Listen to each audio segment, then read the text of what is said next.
Seussical. Woo! Yeah! Seussical was the heavily anticipated new Ahrens and Flaherty musical of the 2001 season. The show incorporated stories and characters taken from 19 different Dr. Seuss books. On its way to Broadway, the show switched directors, producers, and nearly every designer. According to Peter Felicia, Seussical's out-of-town troubles became so well known that even Saturday Night Live took a swipe at it, joking that a Seussical spokesperson had said, "We'll work out the kinks, we'll work out the glitches, we'll work out the schneezels and beezels and squitches." Look at that cast. They're so magical. A lot of yellow. Seussical's creative troubles were made all the more public because this year was the turning point for Broadway and the internet. Broadway and the internet, an infomercial. Doesn't that sound like Yeah, it does. So, message boards had really taken off. News that Seussical was bringing in a show doctor first broke on Broadway.com. And as Lynn Ahrens said, "I have the stamina to do a Broadway show, but I don't know how to deal with the internet." I call that Deborah Messing smash problems. At the center of the show was David Shiner as the Cat in the Hat. He was known for his clowning and creative movement skills. As producer Barry Weissler told the press at the time, "He can't sing, he can't dance, he's never really acted before, he's fabulous." Not a great press quote. They just aren't using him properly. He was replaced by Rosie O'Donnell, who came in, and later Kathy Rigby. All similar types. The show was filled with fantastic performers. This cast list is ridiculous. It's ridiculous. Kevin Chamberlain, Janine LaManna, Michelle Pock, Eddie Korbich, Alice Clayton, Jen Cody, Sarah Gettelfinger, Ann Harada, Andrew Keenan Bolger, and Casey Nicola appeared in the ensemble and understudied Horton the Elephant. Cool, right? As one critic said, the minor characters and chorus members perform with the grinning despair with which slave workers in a Siberian salt mine are strained to improve their lot. I added in that slide last night. Give 'em a break. They were trying really hard. The score is filled with fantastic bright numbers, but the show is plagued by lack of direction. The show started out being produced by SFX Theatrical, a corporation, so there was no captain of the ship. And Dr. Seuss was known for his subversive, unconventional messages about things like equality and individuality. By stuffing so many stories together, many of them lost their focus. As Stephen Susskind commented, the only doctor who could have fixed the show was dead. That would be Dr. Seuss. Dead. Captain Obvious. The show was pretty much skewered by critics, sadly, and Ahrens and Flaherty were not even nominated for a Best Score Tony that year. If you've heard that score, you're like, what? It's fantastic. Seussical closed shortly after nominations came out. However, Seussical holds a special place in Broadway history because it is one of the most successful, most often licensed musicals in schools and community theaters all over America. In the year 2007, it was the second most produced musical in all of U.S. high schools. That's pretty cool. Right? Maybe next to Grease and I don't know what else. We were trying to figure out what was number one without Googling it. It was either Grease or Bye Bye Birdie. Probably. Or Lolita My Love. Oh my god. You went there. It wasn't me. Okay, so despite its flaws, Seussical has great songs like "Oh, the Things You Can Think" and "Notice Me, Horton," and touching moments that have been focused on in its revised version. About the original Broadway production, Brantley said, "You can hear the happy little show that may have been beneath all the layers of fat in this production." These are some terrible headlines you're about to see. You know they had so much fun coming up with this kind of stuff. The Susan side. I didn't see that Oh god. Kevin Chamberlain, of course, played the lead, Horton the Elephant. Talking about Seussical, he said, "You'd see a piece of scenery in the alleyway and think, I guess that scene got cut." He said that he felt the show improving as previews went on, and he was heartened by kids who came up to him at the theater with big grins on their faces. "That means more to me," he said, "than some theater queen going, 'Well, you were good.'" I think it needs to be like more tranny. Like, "Well, you were good." Like that person, you know that person. Seussical did a lot of group sales to trannies. No, you know that person. During the pre-Broadway tryout of Seussical, much material was cut, as we were discussing. So including complete songs and sections of the show. Now, one cut portion was performer Eddie Korbich's entire number. That sucks. Here to speak about and sing from Seussical, Mr. Eddie Korbich.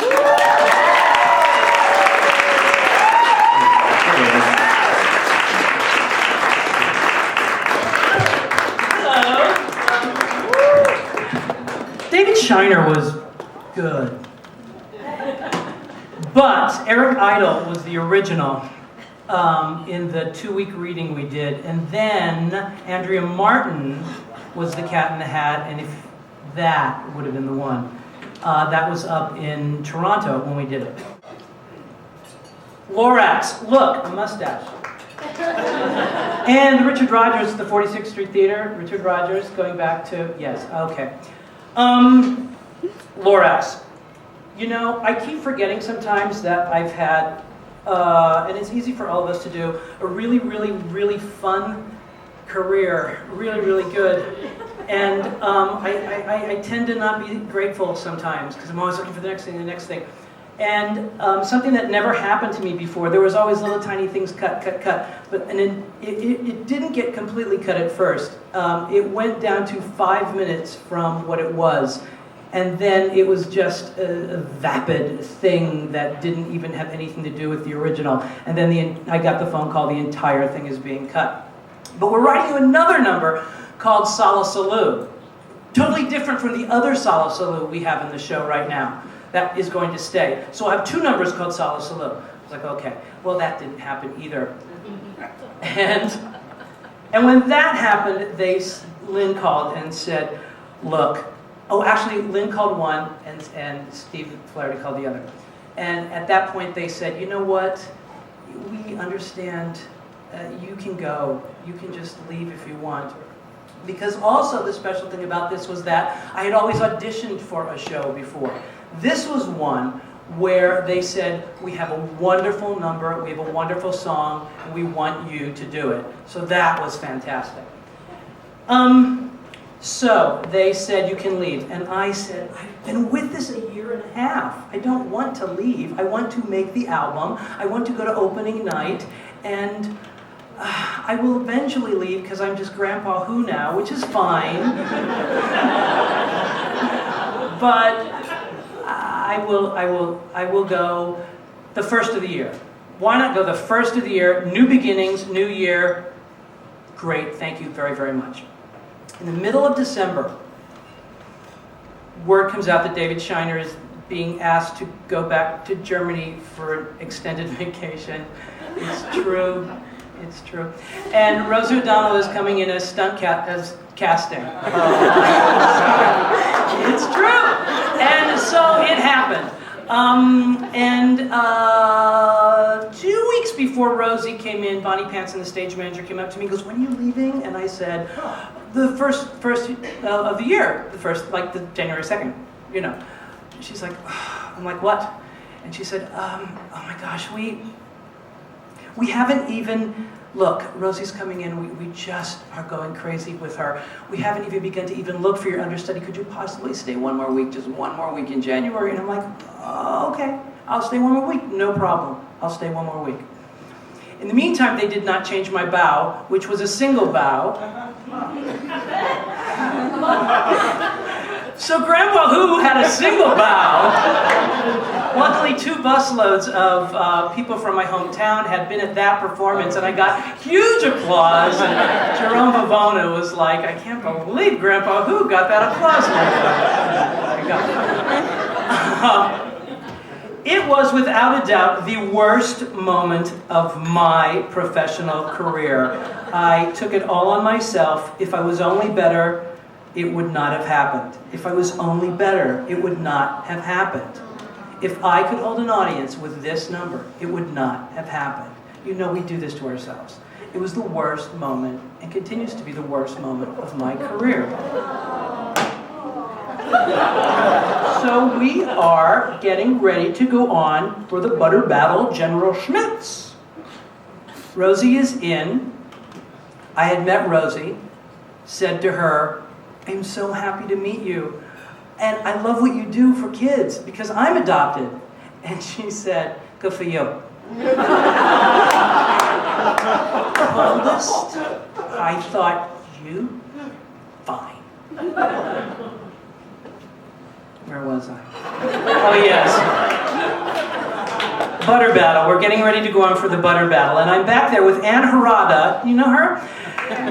And Mary Ann Lamb. Do you know Mary Ann Lamb? Most brilliant dancer. And we're back there putting on our General Schmitz things and getting into our yellow Who things. And Mary Ann Lamb goes, so when are you leaving? And I said, oh, the first of the, 1 week. 1 week from tonight.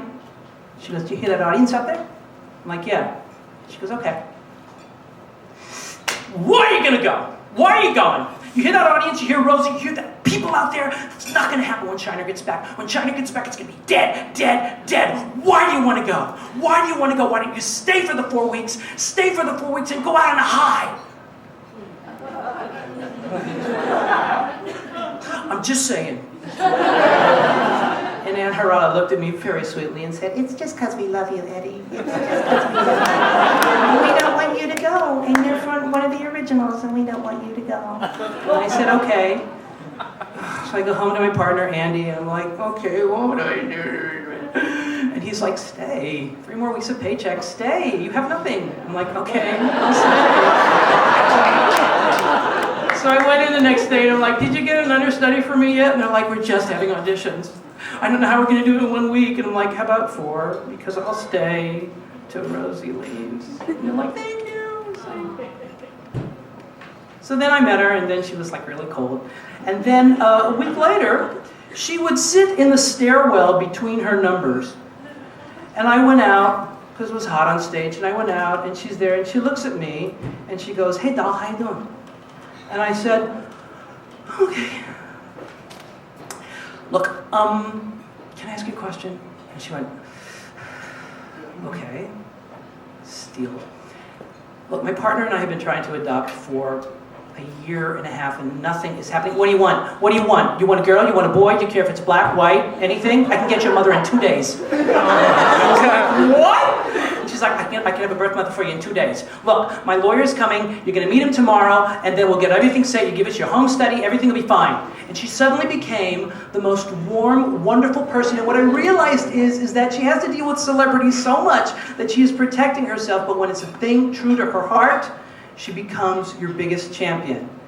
And a year later, through Rosie, our daughter Sasha was born. So the worst experience of my professional career became the best experience of my personal life.